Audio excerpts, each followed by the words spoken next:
already completed with retirement benefit, and now we are moving to allowances. What is allowances? These are the monetary payments given by employer to employee so that the employee can manage some benefit on his own. For example, employer employee से कहता है कि मैं 5,000 रुपए महीने दूंगा, I'll give you 5,000 every month, और तुम्हें अगर कभी भी सर्दी, खांसी, मलेरिया, लवेरिया होता है तो इलाज खुद से करा लेना. ठीक है, तो ये 5,000 रुपए क्या कहलाएगा? अलाउंसेस. एम्प्लॉय के पास रहने के लिए घर नहीं है क्योंकि एम्प्लॉय रीलोकेट किया है to some other place for job. For example, आप अभी वाराणसी में हैं और आप जॉब करने के लिए दिल्ली जाते हैं. You do not have an house to live there in Delhi. तो एम्प्लॉयर आपको क्या करता है? रेंट का खर्चा मैनेज करने के लिए कुछ पैसे देता है. तो हम उसको क्या बोलते हैं? House rent allowance. राइट? वो आपको हाउस नहीं दे रहा है, हाउस के किराए का खर्चा मैनेज करने के लिए आपको पैसे दे रहा है, उसे कहते हैं हाउस रेंट अलाउंस. ये जो अलाउंसेस होते हैं एम्प्लॉयर से एम्प्लॉय को रिसीव होते हैं, ये एग्जैक्ट अमाउंट खर्च हो रहे हो बेनिफिट को अवेल करने के लिए, ऐसा जरूरी नहीं है. ऐसा भी तो हो सकता है कि एम्प्लॉयर ने पैसा दिया कि आप कभी बीमार पड़ो तो अपना इलाज करा लेना, और वो पैसा कितना है? 5,000 रुपए. एम्प्लॉय कभी बीमार पड़ा ही नहीं, उसका 1 रुपए खर्च नहीं हुआ. ऐसा भी पॉसिबल है कि एम्प्लॉय बीमार पड़ गया और इलाज में खर्चा 5,000 रुपए से ज्यादा लग गया. The same goes for house rent allowance. किराए के खर्चे को मैनेज करने के लिए एम्प्लॉयर आपको 10,000 रुपीज पर मंथ देता है, लेकिन एम्प्लॉय तो 8,000 रुपए ही किराया देता है, ये भी पॉसिबल है. 12,000 रुपए किराया देता है, ये भी पॉसिबल है. और नाना मामा जी के घर में रह जाता है और 1 रुपए का किराया नहीं देता है, ये भी पॉसिबल है. मतलब हम आपको बताना क्या चाहते हैं ये समझिएगा कि अलाउंसेस के रिस्पेक्ट में जो अमाउंट एम्प्लॉयर देता है एम्प्लॉय को कि आप इससे कुछ बेनिफिट मैनेज कर लो ऑन योर ओन, तो जरूरी नहीं है कि एम्प्लॉय का वो पैसा खर्च हो. ठीक है, हो सकता है कि पूरा पैसा खर्च हो जाए, हो सकता है उससे भी ज्यादा खर्च हो जाए, हो सकता है खर्च ही ना हो. Anything is possible in to that. Employer employ को 500 रुपए महीने देता है कि आप इससे अपना टेलीफोन बिल मैनेज कर लिया करो. तो ये 500 रुपए क्या है? ये 500 रुपए क्या कहलाएगा? Telephone allowance. राइट? चलिए आइए पढ़ना शुरू करते हैं एक एक अलाउंसेस के बारे में, और जैसे ही हम लोग कुछ अलाउंसेस को कंप्लीट कर लेंगे तो थोड़ा सा और आपसे अलाउंस के बारे में चर्चा करेंगे. ठीक है, the very first allowance that we have to see is house rent allowance. House rent allowance क्या होता है? हाउस का किराया मैनेज करने के लिए पैसा एम्प्लॉयर एम्प्लॉय को देता है. ठीक है, कि आप अपने लिए किराए पे कोई मकान ढूंढ लो. ठीक है, list of the following shall be exempt. अब उसमें से एग्जेम्प्ट कितना होगा? एम्प्लॉयर ने तो एम्प्लॉय को दे दिया 10,000 इंटू 12 मंथ्स, 1,20,000 रुपया. अब उसमें से एग्जेम्प्ट कितना होगा? कहता है नंबर 1, एचआरए एक्चुअली रिसीव्ड.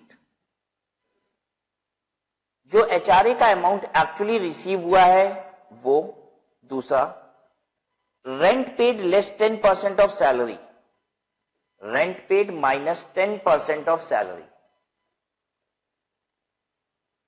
तीसरा, 50% of salary if the house taken on rent is situated इन कोलकाता, चेन्नई, दिल्ली, मुंबई. मतलब मेट्रो में अगर हाउस सिचुएटेड है तो 50% ऑफ सैलरी, नॉन मेट्रो में सिचुएटेड है तो 40% of salary. 40% of the salary for other cities. I am repeating again, HRA में से एग्जेम्पशन क्या मिलती है? जितना एचआरए मिला वो, या फिर दूसरा point, rent paid minus 10% of salary. Number 3, 50% of the salary if the house is located in metro cities, and 40% of the salary if the house is located in non-metro city. ठीक है, ये 3 calculation करनी है आपको. तीनों में से जो सबसे छोटा अमाउंट आएगा वो एग्जेम्पशन मिल जाएगी. ठीक है, अच्छा, मेट्रो सिटी में 50% क्यों किया गवर्नमेंट ने? क्योंकि गवर्नमेंट कह रही है मेट्रो सिटी है तो हाउस किराए पे महंगा मिलता होगा थोड़ा, तो थोड़ी सी लिमिट आपकी बढ़ा देते हैं, 50% ऑफ सैलरी तक देख लेंगे. नॉन मेट्रो में है तो 40% ऑफ सैलरी तक ही देखेंगे. ठीक है, अगली बात समझने की कोशिश कीजिएगा कि अगर आपको एचआरए मिलता है और आप किराए के मकान में नहीं रहते हो, आपको एचआरए, एम्प्लॉय तो एचआरए दे रहा है, ठीक है, लेकिन आप मामा जी के घर में रहते हो, तो आपका किराया तो लग नहीं रहा है. तो ऐसे केस में क्या मुझे कोई एग्जेम्पशन मिलेगी? नहीं मिल पाएगी। आइए समझाते हैं क्यों। क्योंकि एचआरए एक्चुअली रिसीव, तो मान लीजिए आपका 10,000 रुपए महीना है, 1,20,000 हो गया। दूसरा पॉइंट आता है rent paid minus 10% of salary. Rent paid आपका क्या है? पहले ही 0 है। माइनस 10% ऑफ सैलरी, सैलरी का 10% लेस कर भी दीजिए, क्या रह जाएगा? 0 ही रह जाएगा। माइनस में फिगर नहीं आती है, एग्जेम्पशन माइनस में नहीं हो सकता। ये जो कैलकुलेशन होगी वो या तो अमाउंट 0 होगा या तो कुछ पॉजिटिव फिगर होगा, क्योंकि हम ये निकाल रहे हैं कि एग्जेम्प्ट कितना होगा। ठीक है, तो रेंट पेड ही आपका कुछ नहीं है, तो सेकंड वाला पॉइंट क्या हो गया? आपका 0 हो गया। तीसरा है 50% ऑफ सैलरी और 40% ऑफ सैलरी, ये भी मान लो कुछ आ गया, एनीथिंग। तो तीनों में से लोअर क्या हो जाएगा? 0। यानी किराया तो देना पड़ेगा, रेंट पेड होगा तभी आपको एग्जेम्पशन मिलेगी। और ये बात समझ में, अगर रेंट पेड नहीं होगा तो आपको एग्जेम्पशन नहीं मिलेगी। फिर से रिपीट करते हैं इस बात को दूसरे अंदाज में। मान लीजिए मुझे जॉब मिलती है 1 अप्रैल 2018 को। कब मिली जॉब मुझे? 1 अप्रैल 2018 को जॉब मिली। क्लियर? अब होता क्या है, जब मुझे 1 अप्रैल 2018 को जॉब मिल जाती है तो उसके बाद क्या होता है कि मैं दिल्ली शिफ्ट कर जाता हूं जॉब के लिए। एम्प्लॉयर मुझे एचआरए पहले दिन से ही अप्रैल 2018 से देना शुरू कर देता है, लेकिन दिल्ली में मेरे मामा जी हैं, तो मैं पहले मामा जी के यहां चला जाता हूं। ठीक है, अप्रैल में मामा जी के यहां रहा, मई में भी मामा जी के यहां ही था, जून में भी मामा जी के यहां था। बस मामा जी कहते हैं अब बस बहुत हो गया, बहुत हो गया, तुमको देख रहे हैं तुम निकल ही नहीं रहे हो। एक बार आए थे, कहते दिल्ली में नौकरी मिली है इसलिए आया हूं, कुछ दिन रहूंगा। अप्रैल पूरा बिता दिए, मई पूरा बिता दिए, जून पूरा बिता दिए, अब तो निकल जाओ। जब उनसे बर्दाश्त नहीं हुआ, रहा नहीं गया, तो अब उन्होंने कहा कि नहीं अब तो निकलना ही पड़ेगा। अब मैंने जुलाई से किराए पे मकान लिया और जुलाई से किराए के मकान में रहना शुरू किया हूं। तो अब ध्यान दीजिएगा, मुझे एग्जेम्पशन सिर्फ 9 महीने के एचआरए से मिलेगा। जो 3 महीने की मुझे एचआरए मिली थी वो फुल्ली टैक्सेबल है, 9 महीने के एचआरए में से कुछ एग्जेम्पशन आएगी। ठीक है, अब ये 9 महीने का जब कैलकुलेशन होगा तो एचआरए एक्चुअली रिसीव, जब हम कैलकुलेशन करेंगे कि 9 महीने से एग्जेम्प्ट कितना होगा, तो एचआरए एक्चुअली रिसीव भी 9 महीने का लेंगे, रेंट पेड भी 9 महीने का लेंगे, लेस 10% ऑफ सैलरी भी 9 महीने की सैलरी का 10% करेंगे। 50% सैलरी का 9 महीने की सैलरी का 50% करेंगे, और 40% करना है तो 9 महीने की सैलरी का ही 40% करेंगे। आपको जो बताना चाहते हैं वो ध्यान से समझिए कि अगर आप किराया नहीं दे रहे हो तो एचआरए की एग्जेम्पशन नहीं है। अगर साल भर में किराया 2 महीने का दिए हो, 10 महीने का किराया नहीं दिए हो, तो एग्जेम्पशन की कैलकुलेशन 2 महीने के लिए ही होगी, 12 महीने की नहीं होगी। ठीक है, अब सैलरी का मतलब क्या है, क्योंकि सैलरी का मतलब तो बहुत कुछ होता है, सैलरी में तो बहुत सारी चीज होती है। तो यहां पे जो हम 10% ऑफ सैलरी देख रहे हैं, 50% ऑफ सैलरी, 40% ऑफ सैलरी, तो सैलरी का मतलब क्या है यहां पे? सैलरी का मतलब यहां पे है बेसिक, डीए रिटायरमेंट बेनिफिट वाला, और commission if it is fixed percentage of turnover. ऐसी ही सैलरी की डेफिनेशन आपने पहले भी देखी है, ऐसी सेम सैलरी की डेफिनेशन आपने पहले भी देखी है। कहां पे देखी है? ये सेम सैलरी की डेफिनेशन आपको बताया आपने लीव इंकैशमेंट में देखी है। ठीक है, फिर आपने यही डेफिनेशन देखी है वहां पे भी, not covered by gratuity act में, वहां पे भी आपने यही वाली डेफिनेशन देखी है।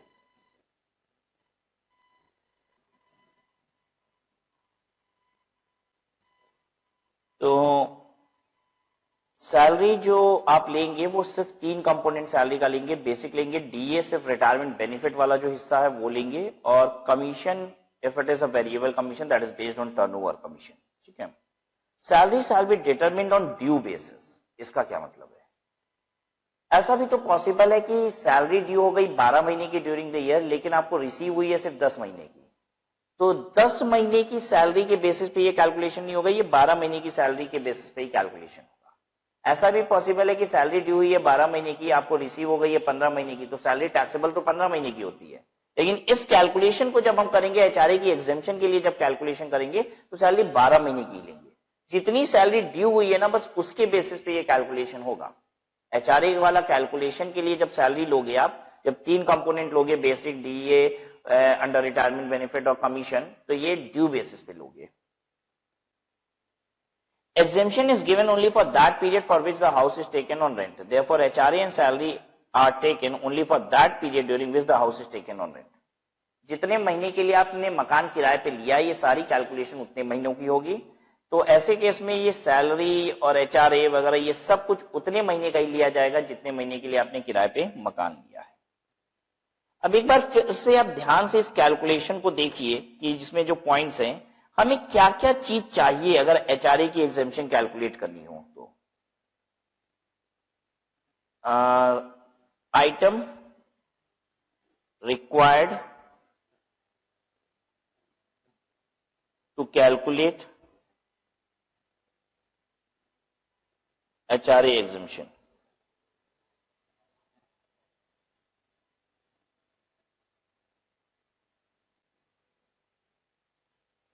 Item required to calculate HRA exemption.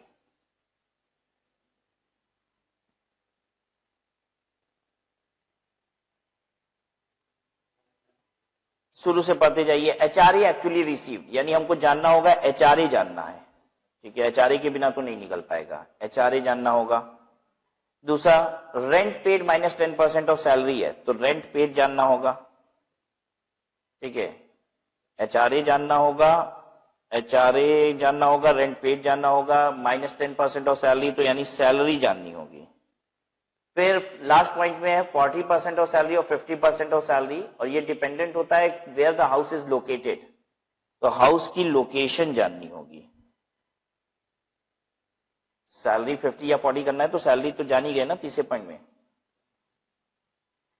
ये चार चीज हम आपको बताएंगे तभी आप HRA की एग्जेम्पशन निकाल पाओगे। हमें HRA बताना होगा, रेंट पेड बताना होगा, सैलरी बतानी होगी और हाउस की लोकेशन बताएंगे तो आप HRA की एग्जेम्पशन बताएंगे।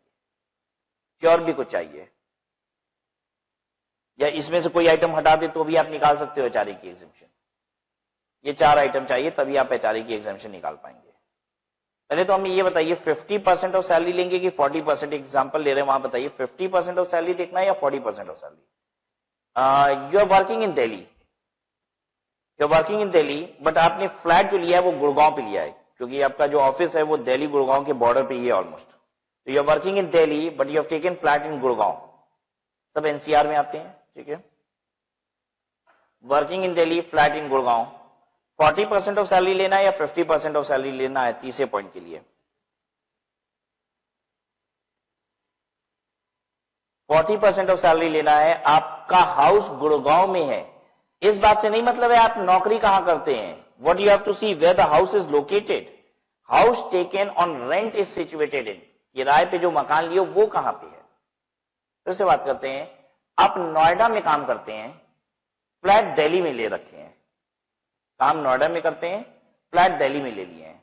अब बताइए 50% हो जाएगा क्योंकि फ्लैट दिल्ली में है। हमें यही देखना है कि कहां पे हमने किराए पे जगह ली है, दैट इज मटेरियल। कहां जॉब कर रहे हैं ये नहीं देखना, तो हाउस की लोकेशन देखनी है, ठीक है। तो हाउस मेरा दिल्ली में था ना, जॉब भले नोएडा में कर रहे हो, हाउस दिल्ली में है तो दिल्ली के हिसाब से 50% हो जाएगा।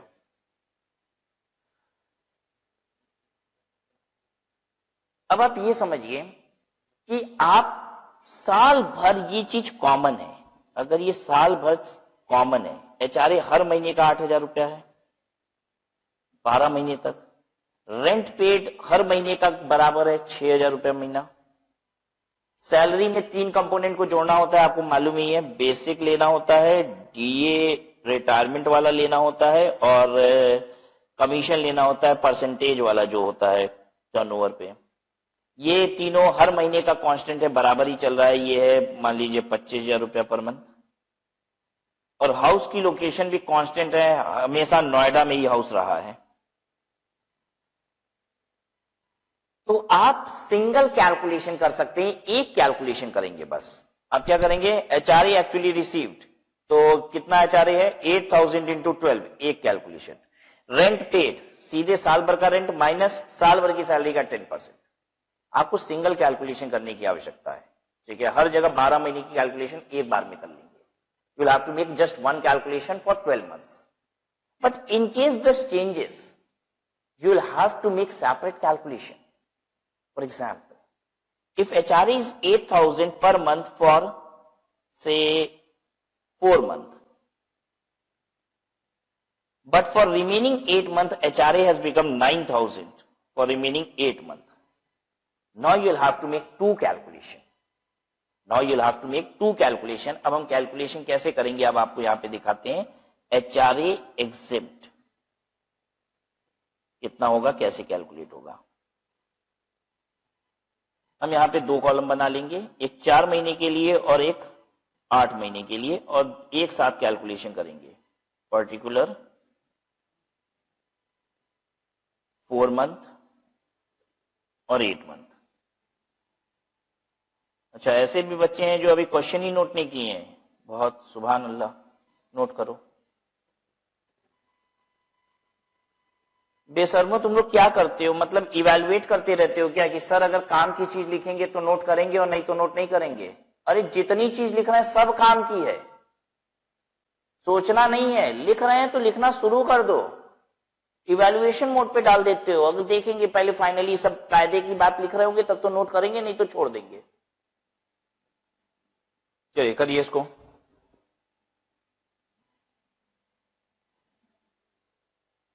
सबसे पहला क्या होता है, list of the following exempt होगा.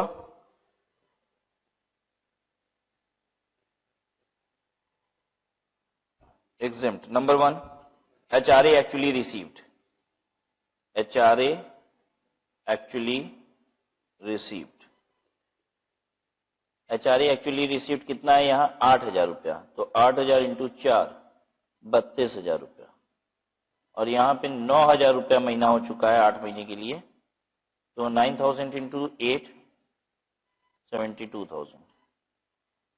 Number 2, rent paid minus 10% of salary. Rent paid minus 10% of salary. ठीक है. रेंट पेड कितना है, 6,000 रुपये महीना. 4 महीने का कितना हुआ, 24,000 रुपया. Minus 10% of salary. कितने महीने की सैलरी का, 4 महीने की सैलरी का. 4 महीने की सैलरी कितनी होगी, 25,000 के हिसाब से 1 लाख रुपया. सबको समझ में आ रहा है. मैं फिर से रिपीट कर रहा हूं जो बच्चे ध्यान नहीं दिए. सारी कैलकुलेशन 4 महीने की अलग होगी और सारी कैलकुलेशन 8 महीने की अलग. 2 बार में कैलकुलेट करना पड़ रहा है. क्यों कैलकुलेट करना पड़ रहा है, बेसिकली एक आइटम मेरा बदल गया. अगर ये चारों आइटम साल भर कांस्टेंट रहते हैं तो कैलकुलेशन एक होती है. कोई भी आइटम बदलेगा तो कैलकुलेशन अलग अलग करनी पड़ेगी. ठीक है. रेंट पेड 4 महीने का ही लेना है. हर चीज 4 महीने का अलग करना है और हर चीज 8 महीने का अलग करना है, क्योंकि ये HRA मेरा बदल गया. तो जब HRA बदल जाएगा तो एग्जम्पशन भी बदल जाएगी ना उतने पीरियड की, इसलिए सारी कैलकुलेशन अलग अलग. Rent paid minus 10% of salary. Rent paid is 24,000. How come, 4,000 per month into 4, 24,000, and 10% of salary. Salary again shall be taken of only 4 months. 25,000 per month. तो into 4 month this will become 1 lakh. 1 lakh का 10%. तो 24,000 में से 10% 1 लाख का 10,000 रुपया minus कर दीजिए, ये हो जाएगा 14,000 रुपया. यहां पे बताइए, रेंट पेड 8 महीने का किराया. 8 महीने का किराया 8 इंटू 6,000 रुपया, तो 48,000 माइनस 10% ऑफ सैलरी. 10% 8 महीने की सैलरी. 25,000 इंटू 8, 25,000 इंटू 8 2 लाख रुपया. 48,000 रुपए में से 2 लाख रुपया 10% हटाइए तो 20,000 हटाना होगा, 28,000 रुपया होगा.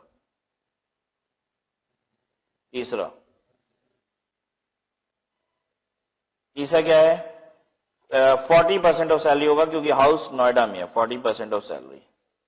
मेट्रो में होता तो 50% of salary. 40% of salary of 4 month only, तो 40% इंटू 1 लाख. और यहां पे बच्चों होगा 40% इंटू 2 लाख. 1 लाख का 40% 40,000. ठीक है. 40% 2 लाख रुपए का हो जाएगा 80,000. List of the following is exempt. List is exempt. तीनों में से सबसे कम कितना, 14,000 रुपया.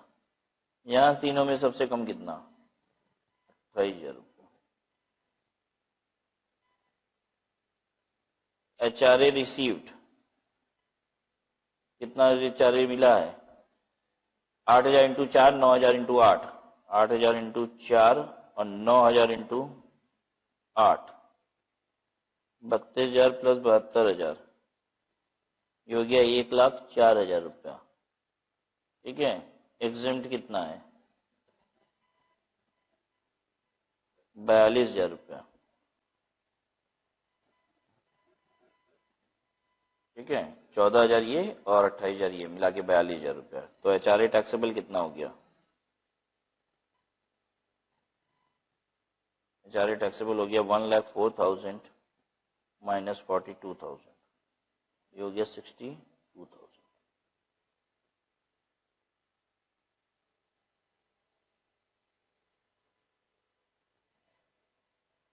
ठीक है, ये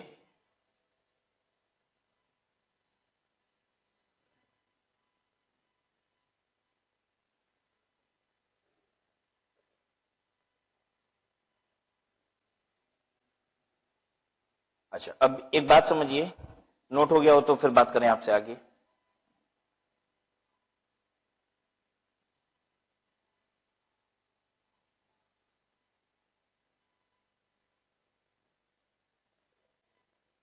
हाँ, अब ये क्या होता है यहां पे, अगर मान लीजिए मैं ये कहता कि 4 महीने तक HRA 8,000 था, ठीक है, और 6 महीने तक किराया 6,000 था, और फिर उसके बाद किराया मेरा 7,000 रुपया हो गया 6 महीने के लिए, अगले 6 महीने के लिए किराया 7,000 हो गया। और HRA में भी चेंज आया, HRA 4 महीने तक 8,000 रुपया, फिर अगले 8 महीने के लिए 4 महीने तक 8,000 था, फिर बाकी के 8 महीने के लिए 9,000 था। तो अब ये कैलकुलेशन अगर हमें करनी हो तो कैसे करेंगे? आपको 3 पार्ट में कैलकुलेशन करना होगा। बेसिकली आपको देखना होगा कितने महीने तक सारी चीज कांस्टेंट है। तो पहले 4 महीने तक कुछ नहीं बदला है, क्योंकि रेंट भी बदला है तो 6 महीने बाद बदला है, ठीक है, और HRA 4 महीने के बाद बदला है, तो 4 महीने तक सारी चीज कांस्टेंट थी। तो हम ऐसे बनाएंगे, पहला 4 महीने का, ठीक है, एक कॉलम होगा 4 महीने का। अगला, उसके बाद 2 महीने में, 4 महीने के बाद जब HRA बदल गया, ठीक है, तो 2 महीने तक HRA तो रहा मेरा कितना 9,000, 4 महीने के बाद की बात कर रहे हैं। अब HRA हो गया 9,000, लेकिन किराया अभी भी 6,000 है, ठीक है, किराया बदल रहा है 6 महीने के बाद, यानी 2 महीने तक अभी किराया कांस्टेंट रहेगा, 2 महीने का अलग निकालना होगा, क्योंकि अभी 4 महीने के बाद HRA तो बदल गया, लेकिन 6 महीने के बाद रेंट भी बदल गया, तो 2 महीना अभी कांस्टेंट है, 2 महीने का अलग निकालिए, ठीक है, कुछ भी बदला तो तुरंत अलग करना पड़ेगा। अब क्या हुआ इसके बाद, अब इसके बाद 6 महीने का अलग निकल जाएगा, लास्ट के 6 महीने का होगा क्या, क्यों हम ऐसा कर रहे हैं? देखिए यहां पे पहले 4 महीने HRA जो है वो 8,000 है, लेकिन रेंट जो है वो क्या है, पहले 4 महीने 6,000, यहां पे रेंट 6,000 रुपया है, लेकिन HRA पता है कितना हो गया उसके बाद वाले महीने में 9,000 रुपया, और आखिरी के 6 महीने में बेसिकली किराया बदल गया था, ये 7,000 हो गया था, ये 9,000 था। तो हमने यही ना बताया, कुछ भी बदला तो आपको बदलना पड़ेगा। यहां देखिए क्या चेंज हुआ था, यहां HRA 8 से 9 हुआ, इसलिए मैंने क्या किया, 2 महीने का अलग बनाया, और फिर लास्ट के 6 महीने में आपका किराया बदल गया, ये 6 था ये 7 हो गया, इसलिए ये अलग करना पड़ा। तो आपको कैलकुलेशन 3 पार्ट में करना पड़ेगा। आप चाहें तो ये चीज नोट कर लें और आपको यहां पे लिख लें कि हमें 3 पार्ट में ये कैलकुलेशन अब करनी पड़ेगी। तो 4 महीने का सारा कैलकुलेशन करेंगे, फिर 2 महीने की सारी कैलकुलेशन करेंगे, फिर 6 महीने की अगेन कैलकुलेशन करेंगे। अंडरस्टूड और नॉट? क्लियर है बात सबको? तो ये सब ध्यान देना होगा आपको। अच्छा, मतलब अगर मान लीजिए हर महीने कुछ ना कुछ बदल रहा है, पहले महीने रेंट बदल गया, दूसरे महीने मतलब पहले महीने सारी चीज कांस्टेंट, पहले महीने कुछ था, सेकेंड मंथ में मेरा किराया बदल गया, तीसरे महीने में HRA बदल गया, चौथे महीने में सैलरी बदल गई, 5वें महीने में मेरी जगह बदल गई घर की, 6वें महीने में फिर सैलरी बदल गई, 7वें महीने में किराया बदल गया, 8वें महीने में HRA बदल गया। हर महीने का अलग अलग निकालना पड़ेगा, ये बदलना नहीं चाहिए, कुछ भी बदला अलग कीजिए कैलकुलेशन उतने पीरियड की। अब एग्जाम में बहुत सारी चीज बदलाएगा नहीं, बहुत करेगा तो कोई एक आइटम को बदल देगा, यानी 2 बार कैलकुलेशन करनी पड़ सकती है, इसके चांसेस हैं। मोस्ट ऑफ द टाइम जो कैलकुलेशन आती है जिसमें सारी चीजें कांस्टेंट ही होती हैं साल भर, तो कुछ बदलता नहीं है, तो सिंगल कैलकुलेशन होती है। लेकिन एक कोई चीज बदल जाने की भी संभावना है। हाँ, 4-5 चीज बदल जाएगा, 3 बार 4 बार बदलेगा, ऐसा नहीं करेगा ताकि क्वेश्चन बहुत कॉम्प्लेक्स ना हो जाए आपके लिए। लेकिन बात समझ में आ गई है कि नहीं आपको ये कैलकुलेशन की? 4 महीना, 2 महीना, 6 महीना, ठीक है। सी पॉइंट इसका है, calculation for that period can be made collectively during which all the following are same. उतने पीरियड का कैलकुलेशन एक बार में किया जाता है जब ये 4 चीज सेम होता है। यही तो हम भी बता रहे थे। और ये 12 महीने तक सेम है तो एक कैलकुलेशन करिए बस, ठीक है। इलस्ट्रेशन 7 तो अब मैं बिल्कुल नहीं कराऊंगा क्योंकि उससे बहुत अच्छा इलस्ट्रेशन अभी अभी मैंने आपको कराया जिसमें एक आइटम बदला भी, इसमें तो कुछ बदल भी नहीं रहा है। 12 महीने के लिए एक ही कैलकुलेशन करा रहा है, बहुत आसान सा है। 8 भी बहुत आसान है, ठीक है। बल्कि 7 में तो देखिए सैलरी का मतलब 3 चीजें होती हैं, इसमें बेसिक के अलावा कुछ दिया ही नहीं है। तो हम यही मान लिए कि डीए है ही नहीं, अंडर रिटायरमेंट बेनिफिट कोई कमीशन नहीं है, सारी कैलकुलेशन इसी के बेसिस पे हो गई।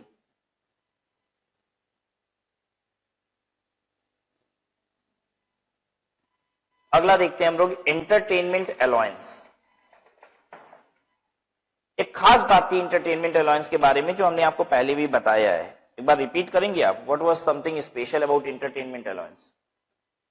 In every allowance other than entertainment allowance, you have either exemption, partial, either full exemption or fully taxable। मतलब सभी जो भी allowances होते हैं ना वो या तो fully taxable होते हैं या fully exempt होते हैं या partially exempt और partially taxable होते हैं। डिडक्शन जैसी कहानी किसी भी allowance में नहीं है, सिर्फ एकमात्र entertainment allowance है जिसमें डिडक्शन मिलती है सेक्शन 16 से। पहले ग्रॉस सैलरी ऐड करते हैं फिर जाके वहां से इंटरटेनमेंट अलाउंस का डिडक्शन लेते हैं। यानी जब इंटरटेनमेंट अलाउंस की बात आए तो पूरा जितना मिला पूरा जोड़ दो, और अगर डिडक्शन है तो लास्ट में जाके अंडर सेक्शन 16 घटाओ।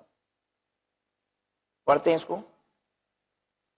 Entertainment allowance is first included in salary income under the head salaries and thereafter a deduction is given from total salary. Deduction can be availed only in the case of a government employ, that is a central government or a state government employee. The least of the following amount is deductible. Entertainment allowance is first included in salary income under the head salaries and thereafter a deduction is given from total salary. Entertainment allowance को सबसे पहले क्या किया जाता है? Salary income में जोड़ दिया जाता है और फिर डिडक्शन दिया जाता है। Deduction can be availed only in the case of a government employ. Deduction सिर्फ गवर्नमेंट एम्प्लॉइज को ही मिलेगा एंटरटेनमेंट अलाउंस का। अगर आप प्राइवेट कंपनी की एम्प्लॉई हो तो इंटरटेनमेंट अलाउंस फुल्ली टैक्सेबल है आपके लिए। सेंट्रल गवर्नमेंट एम्प्लॉय को मिल जाएगा, स्टेट गवर्नमेंट को एम्प्लॉय को मिल जाएगा। ध्यान दीजिए लोकल अथॉरिटी के एम्प्लॉय तक को नहीं मिलेगा। इंटरटेनमेंट अलाउंस की डिडक्शन सिर्फ सेंट्रल गवर्नमेंट और स्टेट गवर्नमेंट एम्प्लॉय को मिलती है। जैसे लोकल अथॉरिटी, ग्राम पंचायत, म्युनिसिपल कॉर्पोरेशन, म्युनिसिपालिटी के भी एम्प्लॉय हो तो वो भी लोकल अथॉरिटी गवर्नमेंट एम्प्लॉय कहलाते हैं। लेकिन अगर आप नगर निगम के, म्युनिसिपालिटी के एम्प्लॉय हो तो आपको ये इंटरटेनमेंट अलाउंस की डिडक्शन नहीं मिलेगी। List of the following amount is deducted. बहुत छोटा अमाउंट भी है, जो तीनों में सबसे कम है वो डिडक्ट होगा। 5,000 रुपया, 20% ऑफ बेसिक सैलरी, बस बेसिक लेना है यहाँ, 20% ऑफ बेसिक सैलरी या फिर अमाउंट रिसीव्ड। ये पर एनम है सब 5,000 रुपया भी, ठीक है। छोटा अमाउंट है, कहीं कंफ्यूजन ना हो जाए इसलिए हम बोल दिए। वैसे तो जो भी अमाउंट होता है वो पर एनम ही लिखा होता है, ठीक है, क्योंकि पर मंथ अमाउंट में हमेशा पर मंथ स्पेसिफाई करेगा। जब कुछ नहीं होता है ना तो पर एनम ही कंसिडर करते हैं। तो 5,000, 20% ऑफ बेसिक पे और द अमाउंट रिसीव्ड, तीनों में से जो लोअर है। एकदम सिंपल सी बात, फिर से रिपीट कर लेते हैं। 5,000 रुपीज, 20% ऑफ बेसिक और the amount received, which ever is lower. Note 1, amount actually expended towards entertainment out of the entertainment allowance received is not taken into consideration. Amount actually expended towards entertainment out of the entertainment allowance received is not taken into consideration. Entertainment allowance आपको मिला, आपने उसमें से कितना खर्चा कर दिया entertainment पे, इस बात से फर्क नहीं पड़ता, क्योंकि डिडक्शन जो है वो इन तीनों में से जो लोअर अमाउंट है उसी की है, ठीक है। आपको इंटरटेनमेंट अलाउंस मिला 1 लाख रुपया, आपने डिडक्ट खर्चा कर दिया उसमें से 1,20,000 रुपया, तो भी कोई फर्क नहीं पड़ता, डिडक्शन तो यही मिलेगी। 5,000 रुपया, तो 5,000 रुपया से ज्यादा, एक तो 5,000 का अमाउंट है, तो यानी किसी भी हाल में 5,000 से ज्यादा तो हो ही नहीं पाएगा। इससे भी अगर ये लोग लोअर हो गए तो अलग बात है कि और लोअर एग्जेम्पशन आएगी, नहीं तो 5,000 तो एक अमाउंट 5,000 का है, तो और तीनों में से सबसे लोअर लेना है, तो बाकी अमाउंट अगर बड़े बड़े भी हैं तो भी 5,000 रुपया लोअर हो जाएगा और आपको एग्जम्पशन इतनी मिलेगी, यानी किसी भी हाल में 5,000 से ज्यादा तो डिडक्शन जाएगी ही नहीं। In case of non-government employee, including employees of statutory corporation, local authority, entertainment allowance is not deductible. Non government employ के केस में, स्टैट्यूटरी कॉर्पोरेशन के एम्प्लॉय के केस में, लोकल अथॉरिटी के एम्प्लॉय के केस में कोई डिडक्शन नहीं है। Illustration 9. Mr. Rishi, a government employee, gets 2,40,000 per annum as basic pay. Mister Rishi एक गवर्नमेंट एम्प्लॉय, इनको 2,40,000 रुपया पर एनम बेसिक सैलरी मिलती है, this is basic salary. In addition he receive 15,000 as entertainment allowance, बहुत अच्छी बात। इस एक्चुअल एक्सपेंडिचर, ये गवर्नमेंट एम्प्लॉय है, पहले देख लीजिए, तभी डिडक्शन की बात आ रही है, नहीं तो आती ही नहीं, नहीं तो पूरा पूरा इंटरटेनमेंट अलाउंस टैक्सेबल हो जाता। His actual expenditure entertainment for official purposes always 30,000, इसने इस 15,000 रुपए में से 30,000 रुपए का खर्चा कर दिया है एंटरटेनमेंट पे, ठीक है, ऑफिशियल पर्पस का खर्चा है, इस बात से फर्क नहीं पड़ता। हमने आपको बताया था कि ये इंटरटेनमेंट अलाउंस का मतलब क्या होता है, ये उन एम्प्लॉयज को दिया जाता है जिनको कहा जाता है कि आपको कंपनी के क्लाइंट को लेके जाना है क्लब में, वहां पे मीटिंग करनी है, डिस्को लेके जाना है, वहां मीटिंग करनी है, बार में लेके जाओ, पहले क्लाइंट को पिलाओ फिर एग्रीमेंट करवाओ, ठीक है। इस तरीके के काम जब लेने होते हैं ना क्लाइंट से, तो हम कुछ एम्प्लॉयज को लगा देते हैं कि इनको लेके बाहर जाओ, ठीक है, और बाहर जब इंटरटेन होंगे ये, तब उस समय इनसे बिजनेस की डील करना। तो ये जो एम्प्लॉय है, इसको जो हम पैसे देते हैं ये सारे काम करने के लिए, क्लब में घुमाने के लिए, क्लाइंट को डिस्को ले जाने के लिए, होटल ले जाने के लिए, तो ये जो पैसे देते हैं इसी को कहा जाता है इंटरटेनमेंट अलाउंस। जब गवर्नमेंट कंपनियां ये पैसे देती हैं तो इसमें से डिडक्शन मिलती है। प्राइवेट कंपनी के एम्प्लॉयज को कोई डिडक्शन नहीं मिलती, जितना पैसा इंटरटेनमेंट के लिए मिला है वो पूरा टैक्सेबल हो जाता है, ठीक है। कितना खर्च किया एम्प्लॉय ने उसमें इससे भी मतलब नहीं होता, ये पूरा एम्प्लॉय के हाथ में टैक्सेबल है। His actual expenditure for entertainment for official purpose however is 30,000, 30,000 का खर्चा है, इग्नोर कर देना, इससे मतलब ही नहीं होता है, this is to be ignored 30,000 rupees. Can he claim deduction of actual amount spent by him on entertainment? Obviously not, no. वो क्लेम नहीं कर पाएगा एक्चुअल खर्चा। क्लेम क्या कर पाएगा, 5,000 रुपया, ठीक है, 20% ऑफ बेसिक 48,000 रुपया और 15,000 रुपया लोअर, लोअर हो गया 5,000 रुपया, 5,000 रुपए की डिडक्शन मिल जाएगी, 10,000 रुपए पे टैक्स लगेगा, ठीक है। हाँ, लेकिन जब जोड़ोगे ऊपर ना इंटरटेनमेंट अलाउंस, तो 10,000 नहीं जोड़ना है, जोड़ना 15,000 है, डिडक्शन 5,000 रुपया लास्ट में जाके लेना है,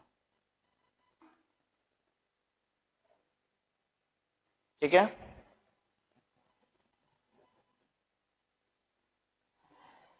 तो दो एग्जेम्पशन, अभी बेसिकली दो अलाउंसेस हम लोग ने पढ़ा, एक था एचआरए और दूसरा था इंटरटेनमेंट अलाउंस, ठीक है, जिसमें least of the following is exempt हम लोग कह रहे थे। अब जो भी अलाउंसेस बचे हैं वो कैसे हैं मैं आपको बताऊं। देखिए अलाउंसेस जो हैं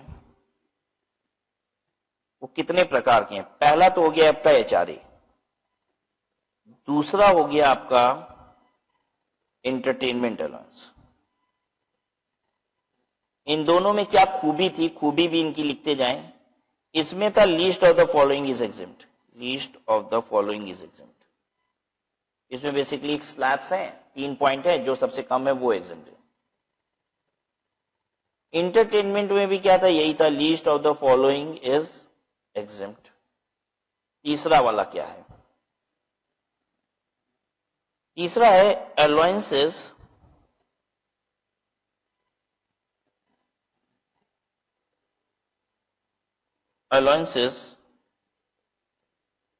लिस्ट है, ठीक है, फ्यू अलाउंसेस हैं, कुछ अलाउंसेस हैं यहाँ पे, देयर सम अलाउंसेस। यहाँ पे जो एग्जेम्पशन है वो डिपेंड करती है एक्सपेंडिचर पे। Exemption is equal to the amount of expenditure, जितना खर्चा करोगे उतनी आपको एग्जेम्पशन मिल जाएगी। चौथी कैटेगरी क्या है अलाउंसेस की, अगेन फ्यू अलाउंसेस हैं, कुछ अलाउंसेस हैं इस कैटेगरी में। यहां पे होता है फिक्स्ड एग्जेम्पशन, फिक्स्ड एग्जेम्पशन मिलती है, मतलब 5,000 रुपए का अलाउंस मिला है, एग्जेम्पशन गवर्नमेंट बता रही है फिक्स है, 2,000 मिलेगा, 3,000 मिलेगा, 4,000 मिलेगा, फिक्स्ड एग्जेम्पशन है। इररिस्पेक्टिव ऑफ एक्सपेंडिचर, खर्चा किए हो नहीं किए हो ये सबसे मतलब नहीं है, फिक्स्ड एग्जेम्पशन है। ये कहलाता है रूल 2BB। ये रूल 2BB में एग्जेम्पशन दिया हुआ है।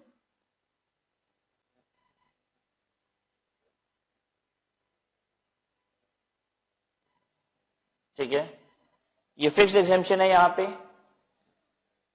इस कैटेगरी के जो चौथी कैटेगरी के अलाउंसेस होते हैं, इसमें जो भी अलाउंसेस आपको मिलते हैं उस अलाउंस को आपने खर्च किया नहीं किया, ज्यादा किया कम किया, कोई मतलब नहीं है।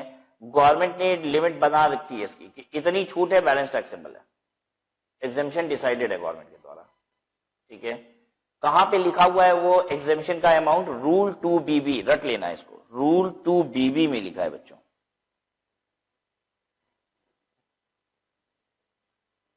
एक एक बीबियां अगर बात कहती हैं तो वो पत्थर की लकीर बन जाती हैं, तो दो दो बीबी है।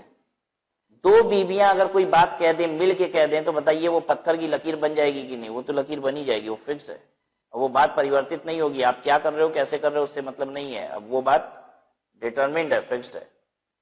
याद रखने के लिए आपकी हेल्प की। ठीक है, रूल 2BB। ठीक है,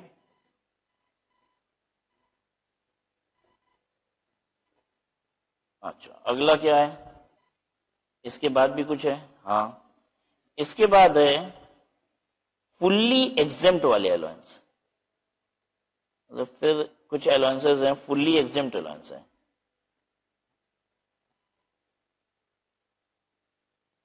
और फुल्ली टैक्सेबल है। मतलब इतनी सारी कैटेगरी हम पढ़ेंगे।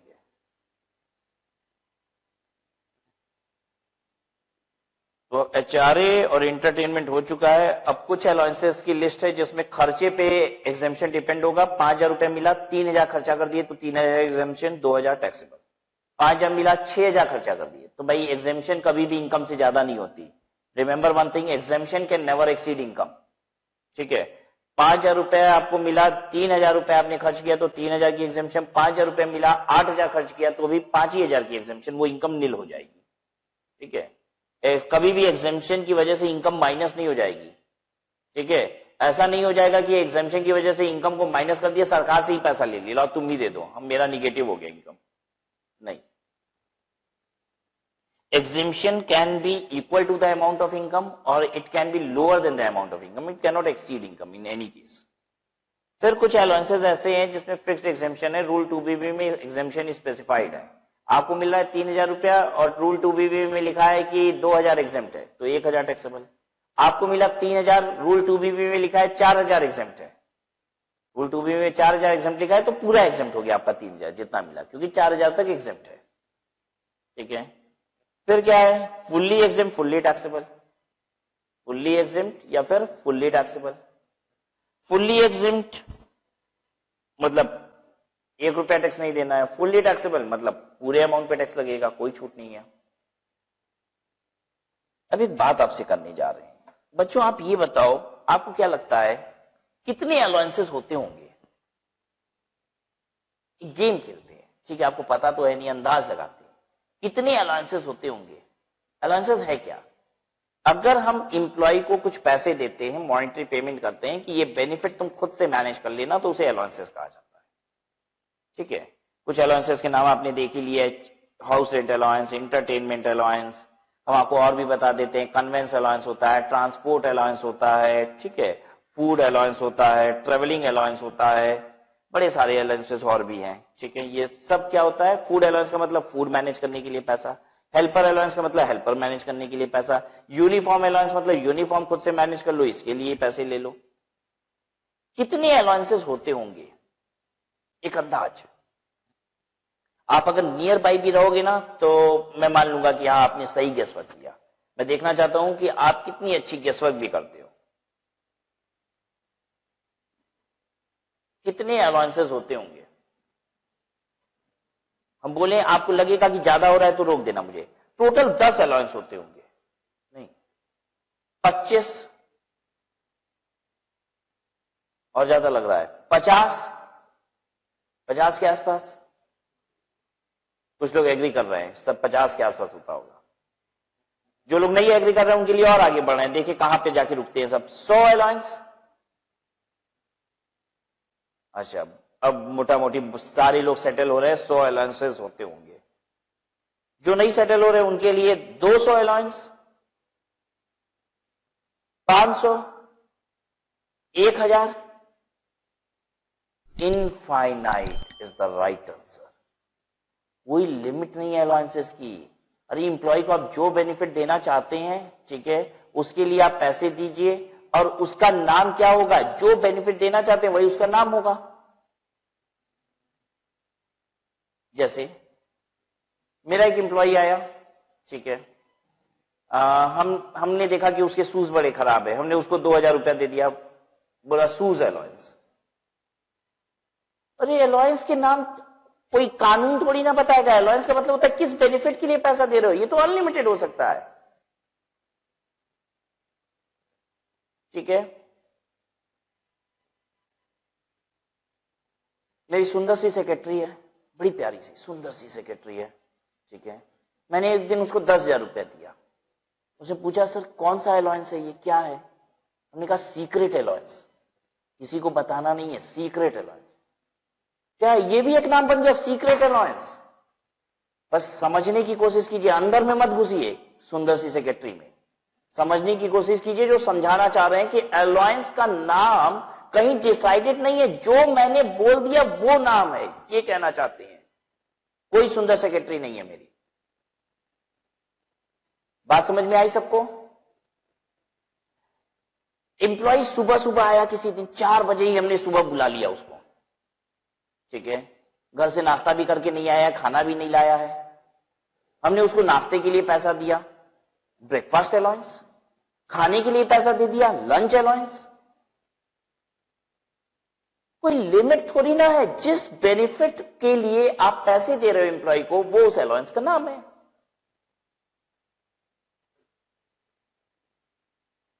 ठीक है। मैंने आज एक एम्प्लॉय को 5,000 रुपए दे दिया। एम्प्लॉय ने पूछा क्यों, तो हमने कहा आज मैं खुश हूं, happy allowance. Yes, this can also be a name of an allowance, happy allowance. Understood everyone? आज एम्प्लॉय का बर्थडे था, हमने 500 रुपए उसे दे दिया।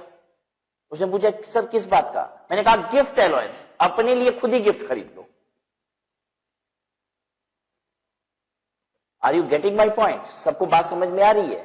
एम्प्लॉय के बच्चों की पढ़ाई के लिए पैसा दिया हमने, चिल्ड्रन एजुकेशन अलाउंस।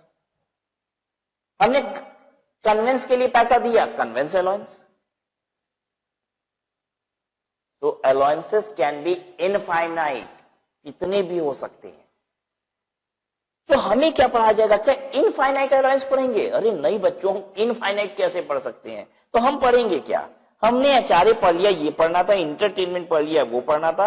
वो अलाउंसेस जिसमें एक लिमिट तक क्या होता है, खर्चे की लिमिट तक एग्जेम्पशन मिलती है, वो पढ़ लेंगे, क्योंकि ये थोड़े से ही है जिसमें खर्चे पे डिपेंडेंट होता है आपकी एग्जेम्पशन। तो कुछ अलाउंसेस होते हैं जो रूल 2BB में लिखे हैं, जिसमें फिक्स्ड एग्जेम्पशन मिलती है, ये पढ़ लेंगे। कुछ अलाउंसेस ऐसे होते हैं जो फुल्ली एग्जेम्प्ट होते हैं, ये पढ़ लेंगे। और जो बच गया वो होता है फुल्ली टैक्सेबल, ये नहीं पढ़ेंगे। जो बच गया वो क्या होता है? Fully taxable. फुल्ली टैक्सेबल के कुछ एग्जाम्पल जरूर देख लेंगे हम लोग, लेकिन जो भी अलाउंसेस बच गया जो आपने नहीं सुना है क्लास में हमसे, वो सभी क्या है? Fully taxable allowance. सबको बात समझ में आ रही है? जैसे जब हम आपको पढ़ाएंगे तो हम ऐसा कोई अलाउंस नहीं पढ़ाएंगे, हैप्पी अलाउंस, सीक्रेट अलाउंस, ऐसा कोई नाम आएगा नहीं। अगर ये सब नाम नहीं आया, इसका मतलब ये सब क्या है? Fully taxable. बात समझिएगा। अगर वो अलाउंसेस क्लास के दौरान नहीं आया तो वो क्या है? Fully taxable. तो बेसिकली यही तो इनफाइनाइट बन जाएगा, यही इनफाइनाइट है, बाकी सब तो लिमिटेड है। और यही वाला इनफाइनाइट है जो आपको देखना नहीं है, क्योंकि जो बच गया वो क्या है? Fully taxable. कोई तकलीफ तो नहीं है यहां तक? आइए,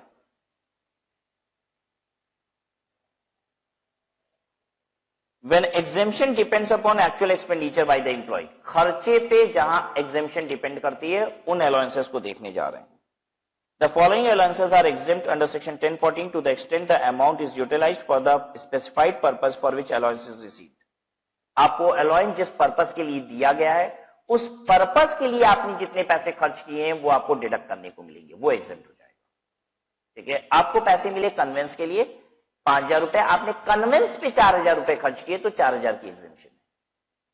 खर्चा कहां पे होना चाहिए, उसी पर्पस के लिए होना चाहिए जिस पर्पस के लिए अलाउंस मिला है, तो आपको उतना पैसा एग्जेम्प्ट हो जाएगा। ये कहां चलेगा ऐसी कहानी, कहां खर्चे पे डिपेंडेंट होती है exemption? Convince allowance, daily allowance, travelling allowance, transfer allowance, helper allowance, research allowance, uniform allowance, इतने अलाउंस।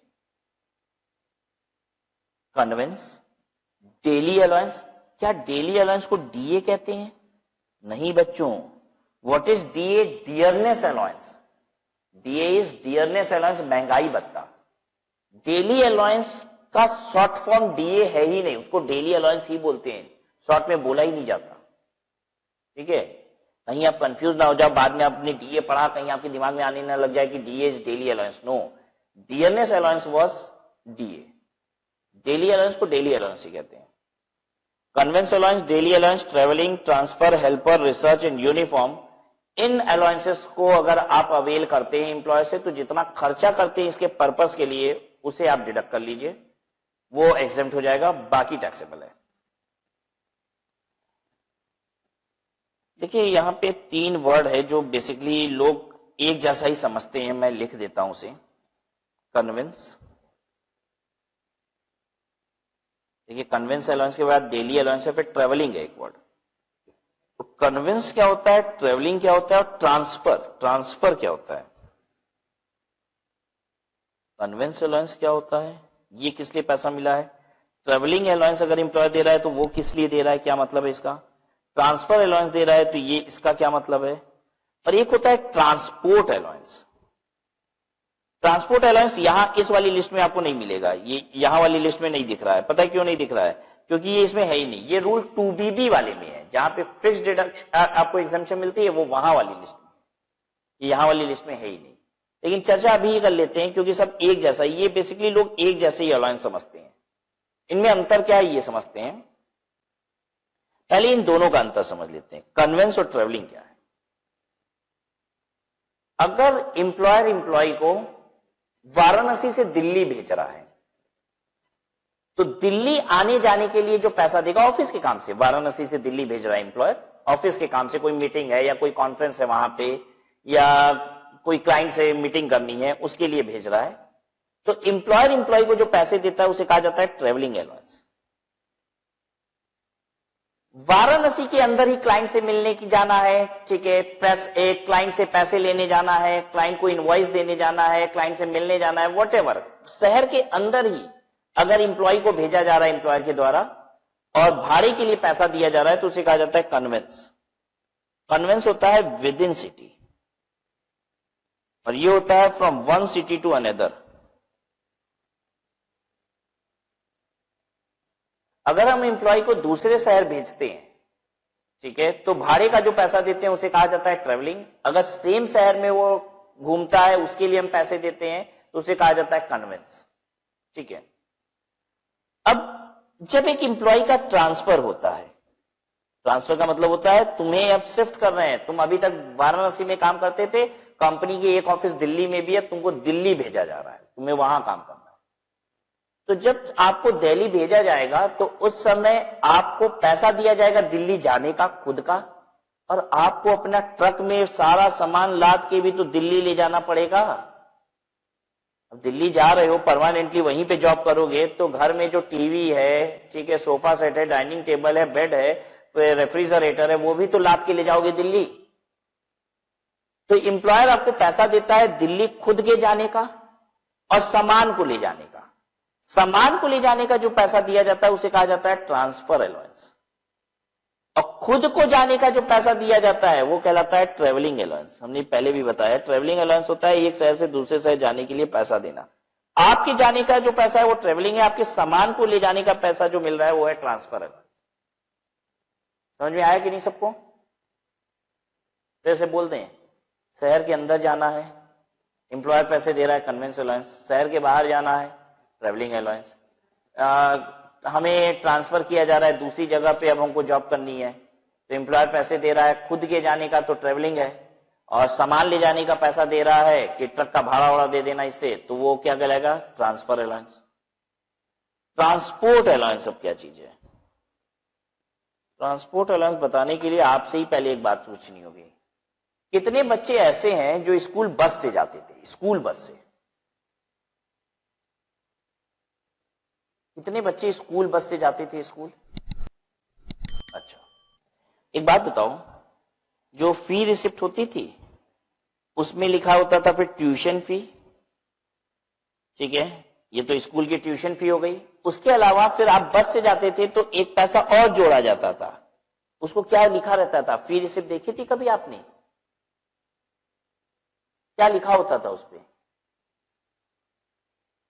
उस पे लिखा होता था ट्रांसपोर्ट फी। हो सकता है बस फी भी लिखा होता हो, ट्रांसपोर्ट फी आप देखेंगे लिखा होता था।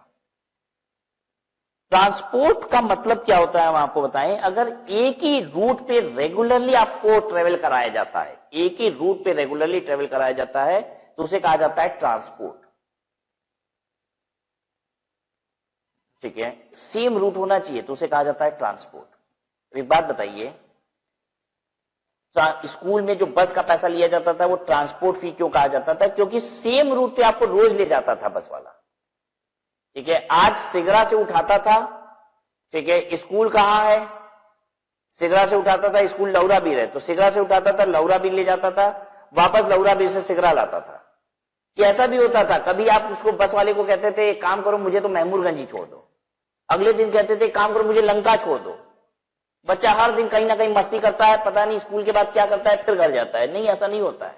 बस वाला जहां छोड़ता है वहीं अगले दिन फिर उठाता है, फिर वहीं छोड़ता है। सेम रूट पे आपको हर दिन ट्रेवल कराता है, बस सेम रूट से चलती है, हर दिन सेम रूट पे आपको ट्रेवल कराती है। इसलिए इस पैसे को, इस सिस्टम को कहा जाता है ट्रांसपोर्ट, और इसके लिए जो फीस ली जाती है वो ट्रांसपोर्ट फी। इंप्लॉय को ट्रांसपोर्ट अलाउंस दिया जा रहा है, पता है इसका मतलब क्या होता है? सेम रूट पे रोज ट्रेवल। एक बात बताइए, कौन सा रूट ऐसा होगा जो इंप्लॉय रोज जाता आता होगा? घर से ऑफिस, ऑफिस से घर, ये तो हर दिन होता होगा, ठीक है। अगर घर से ऑफिस, ऑफिस से घर, इसके लिए पैसा इंप्लॉयर ने दिया तो इसे कहा जाता है ट्रांसपोर्ट अलाउंस, ठीक है। अब समझिए, आप कहेंगे सर तो घर से ऑफिस, ऑफिस से घर तो सेम सिटी के अंदर है, तो वो कन्वेंस अलाउंस क्यों नहीं है? ध्यान दीजिए, कन्वेंस अलाउंस होता है जब आपको पैसे दिए जाते ऑफिस के काम से शहर के अंदर जाने के लिए। अच्छा, एक बात बताओ आप, इंप्लॉय घर से ऑफिस आता है, ऑफिस से घर जाता है, क्या ये ऑफिस का काम है कि पर्सनल काम है उसका? पहले तो ये बताओ, कम से कम इसकी तो जानकारी होनी चाहिए कि घर से ऑफिस जाना और ऑफिस से घर जाना ये ऑफिशियल वर्क है कि नहीं है, कि पर्सनल है? ये ऑफिशियल वर्क नहीं है। घर से ऑफिस, ऑफिस से घर ऑफिशियल वर्क नहीं होता है।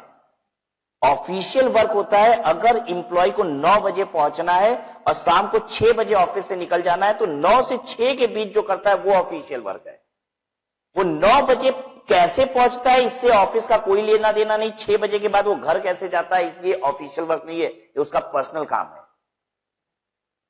कैसे दे सकता है इंप्लॉय? इंप्लॉयर तो चाहे जो दे देना, हमने तो कहा ना कि इंप्लॉयर जो चाहे जो दे सकता है इंप्लॉय को। अगर वो सचमुच इसके लिए भी पैसे दे रहा है, ऑफिस आने का, ऑफिस से घर जाने का, तो ये कहलाएगा ट्रांसपोर्ट अलाउंस। अब वो 9 से 6 के बीच में ऑफिस में है, इस दौरान मैंने उसे कहीं काम से भेजा, ठीक है, तो हमने उसे वहां तक पहुंचने का भाड़ा दिया, ये क्या कहलाता है? कन्वेंस अलाउंस, ठीक है। कन्वेंस अलाउंस दिया जा रहा है ऑफिशियल काम के लिए शहर में घूमने का, ऑफिशियल काम के लिए शहर में घूमने का। और ट्रांसपोर्ट अलाउंस ऑफिशियल काम के लिए नहीं दिया जा रहा है। ट्रांसपोर्ट अलाउंस तो घर से ऑफिस, ऑफिस से घर, जो बेसिकली एक पर्सनल काम है किसका? एम्प्लॉय का, उसके लिए मैं पैसे दे रहा हूं। और ट्रेवलिंग है जब शहर चेंज करा रहा हूं, मैं एक शहर से दूसरे शहर बेच रहा हूं तो ट्रेवलिंग अलाउंस देता हूं, ठीक है। और अगर ट्रांसफर ही कर रहा हूं उसको, ठीक है, एक जगह से दूसरी जगह ट्रांसफर ही किया जा रहा है, तो सामान ले जाने के लिए बेसिकली ट्रक वगैरह से जो सामान जाता है उसके भाड़े के लिए जो पैसा दे रहा हूं वो है ट्रांसफर अलाउंस,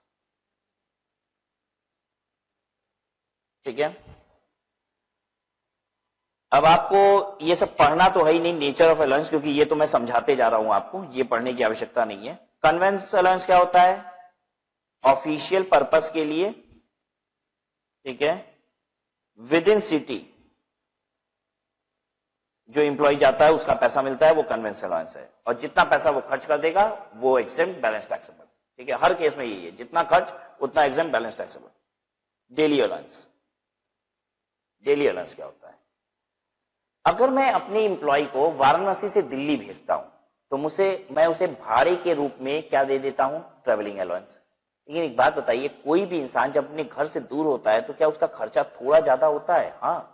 जब मैं घर में होता हूं तो बीवी चाय बना के दे देती है, बहुत सस्ती पड़ती होगी, लेकिन जब बाहर निकलते हैं तो मार्केट से चाय खरीद के पीनी पड़ती है तो शायद 20 रुपए लग जाते हैं, वो महंगी पड़ती है। ठीक है। जब हम घर में रहते हैं तो बीवी वॉशिंग मशीन में कपड़े डाल देती है, फोकट में धुल जाते हैं। ठीक है। लेकिन जब बाहर जाते हैं तो ड्राई क्लीन में देते हैं अपनी शर्ट और पैंट को, अब 50 रुपए लग जाते हैं। इसका मतलब यह है कि जब भी इंसान अपने घर से दूर होता है तो कुछ ऐसे खर्चे होते हैं जो वो इंकर करता है। ठीक है। शायद वो घर पे होता तो वो इंकर ना हो रहे होते। तो इन खर्चों को मीट आउट करने के लिए एम्प्लॉयर आपको कुछ पैसा देता है डेली बेसिस पे, कि आप 5 दिन के लिए बाहर जा रहे हो तो मैं 5 दिन के लिए आपको एक्स्ट्रा पैसे दूंगा, 200 रुपए पर डे, तो ये कहलाता है डेली अलाउंस। या 500 रुपए पर डे, ये कहलाता है डेली अलाउंस। डेली अलाउंस क्या होता है?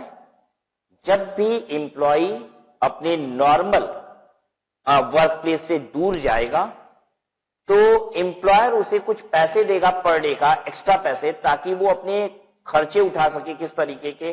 कपड़े की धुलाई के, चाय के, नाश्ते के, इन सब के खर्चे उठा सके जो नॉर्मली हम घर में रहते हैं तो नहीं लगते हैं या बहुत कम लगते हैं। ठीक है। ये तभी होगा जब आपके नॉर्मल प्लेस ऑफ ड्यूटी से आपको कहीं दूर भेजा जा रहा है। आप दिल्ली में जॉब करते हो, आपको भेजा जा रहा है मुंबई 5 दिन के लिए, तो 5 दिन का आपको क्या मिलेगा? Daily allowance. हाँ, ट्रेवलिंग तो मिलेगा, ट्रेवलिंग तो भाड़ा हो गया जाने आने का, और डेली अलाउंस हो गया कि वहां के खर्चे उठाने का। ठीक है।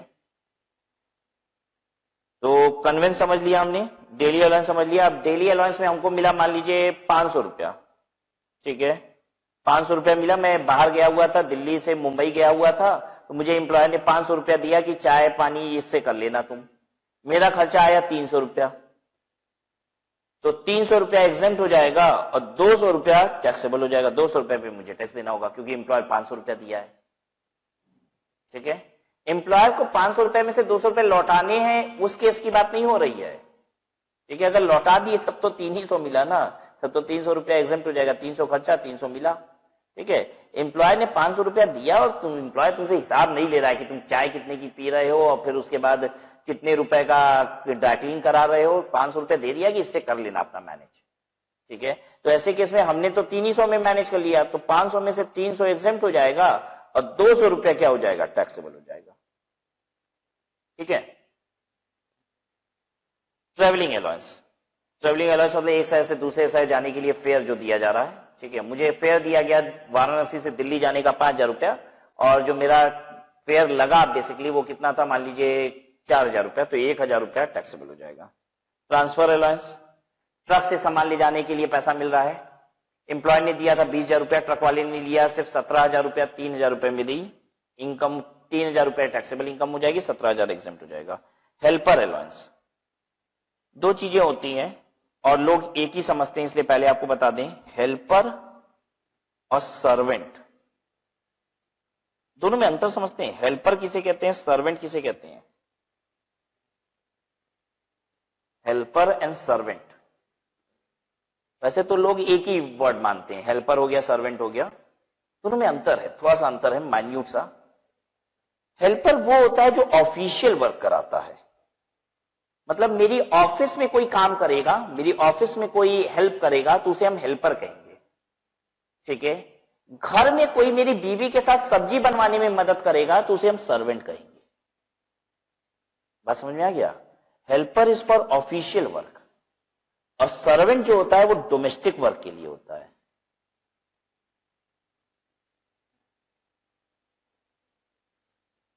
अब आपको समझाते हैं क्या होता है। बहुत सारी बड़ी कंपनियों में ऐसा होता है। मेरा फ्रेंड भी एक कंपनी में है, वो रिलायंस फाइनेंस में है। ठीक है। और रिलायंस फाइनेंस में उसमें करना क्या होता है उसको बताएं हम आपको। उसके पास जितनी भी लोन के लिए फाइलें आती हैं कि मुझे लोन चाहिए, तो वो चेक करता है कि whether the person is worth it और नॉट। किसी ने एक फाइल लगाई कि मुझे 2 करोड़ रुपए का लोन चाहिए, तो वो देखता है कि क्या ये आदमी 2 करोड़ रुपए का लोन लेने लायक है कि नहीं, उसका यही काम है कंपनी में।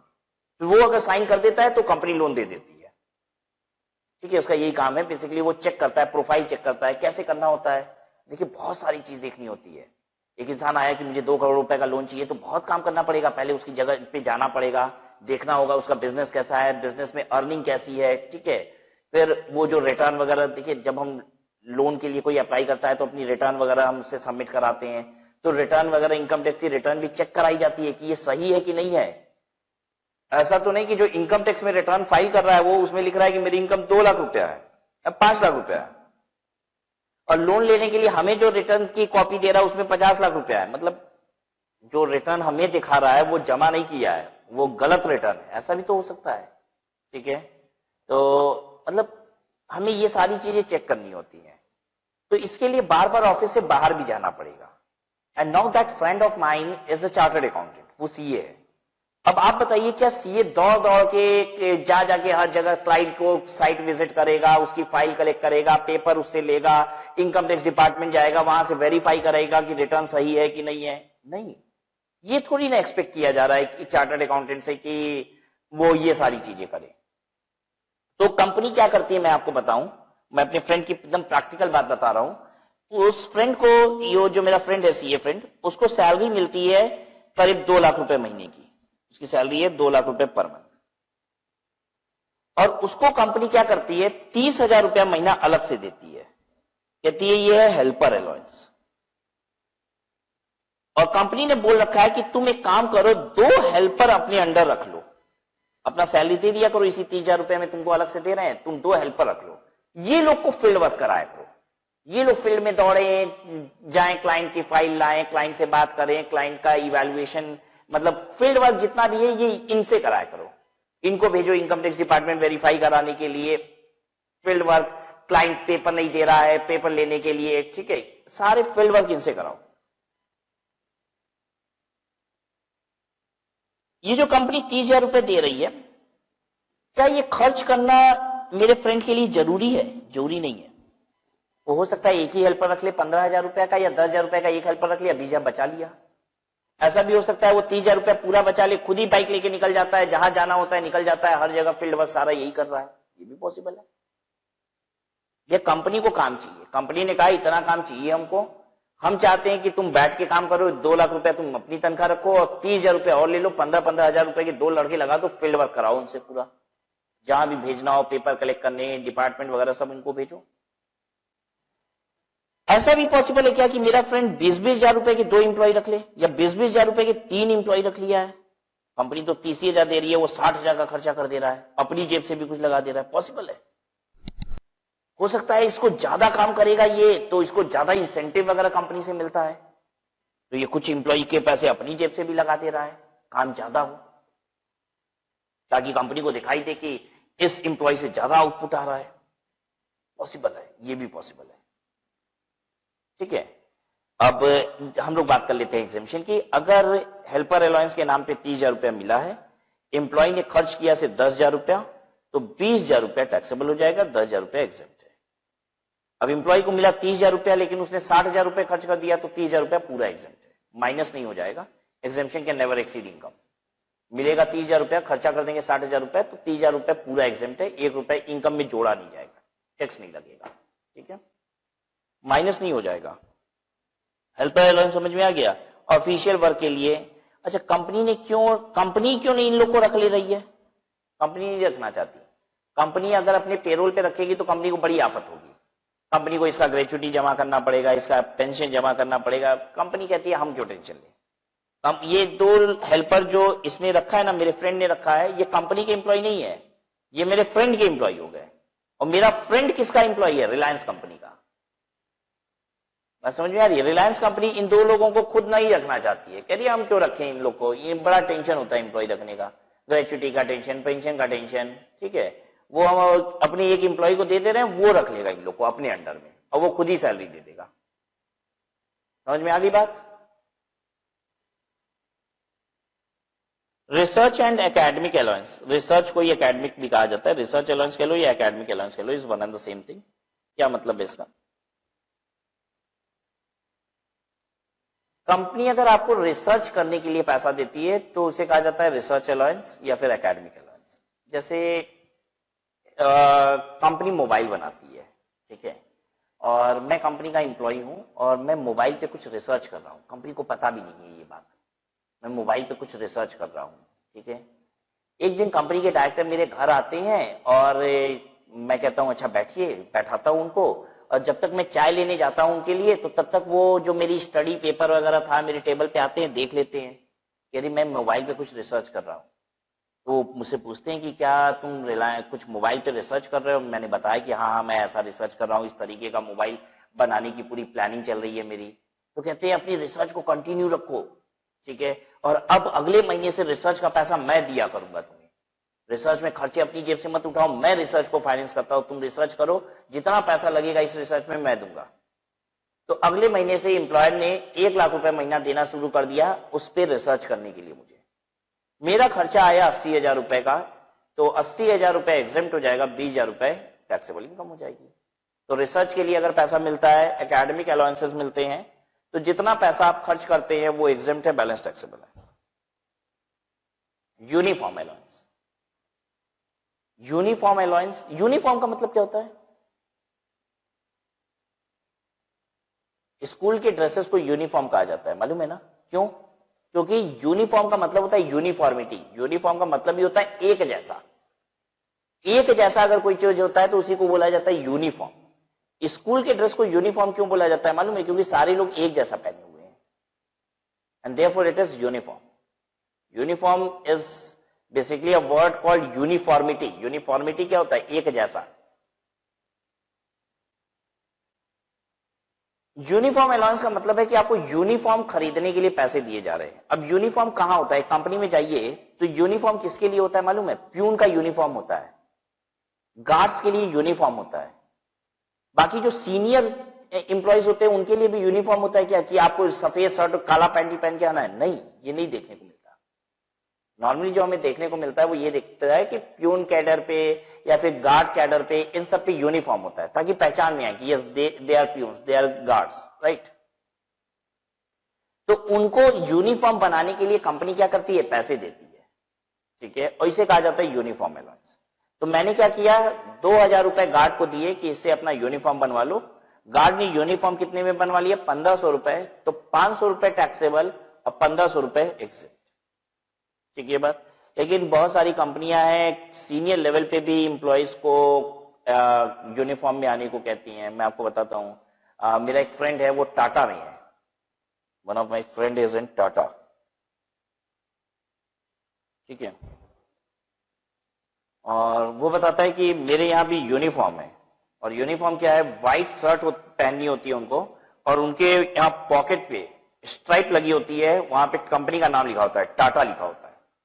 He is on senior level, he is also chartered accountant, ठीक है, और सभी को पहनना होता है। मतलब शर्ट, व्हाइट शर्ट है और शर्ट पे स्ट्राइप रहेगी, उस पर टाटा लिखा रहता है, ठीक है, और ये कंपनी बेचती भी है। शर्ट भी कहां मिलता है? कंपनी में ही मिलता है। कंपनी में काउंटर है शर्ट का, वहां से जाके खरीदना है, ठीक है, और मजबूरी है, खरीदना पड़ेगा, ठीक है।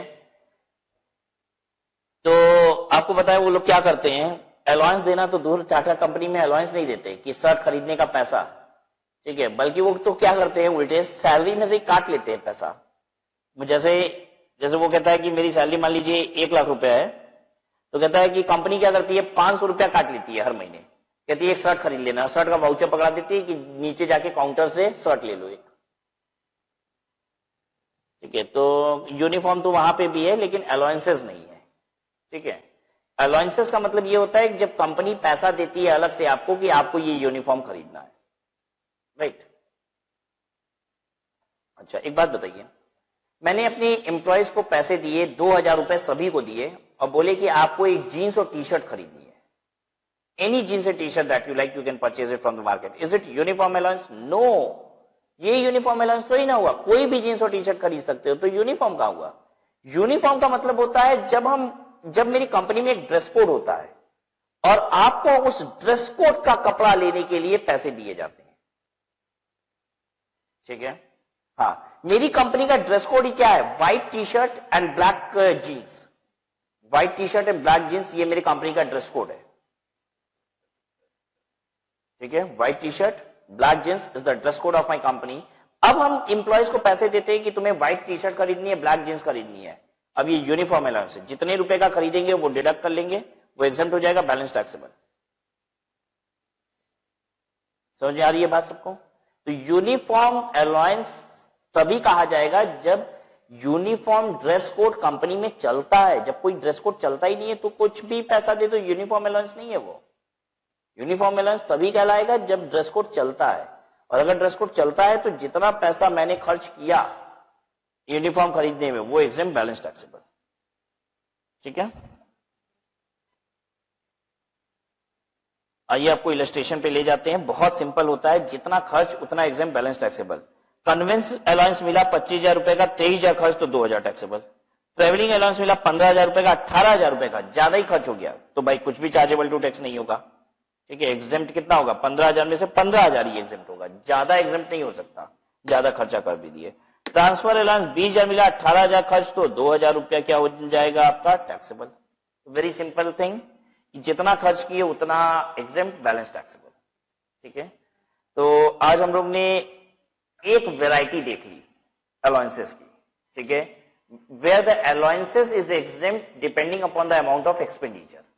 और दो तो एकदम अलग तरीके के अलाउंसेस थे, एचआरए और इंटरटेनमेंट अलाउंस, जो यहां पे least of the following is exempt, तो वो हमने देखा।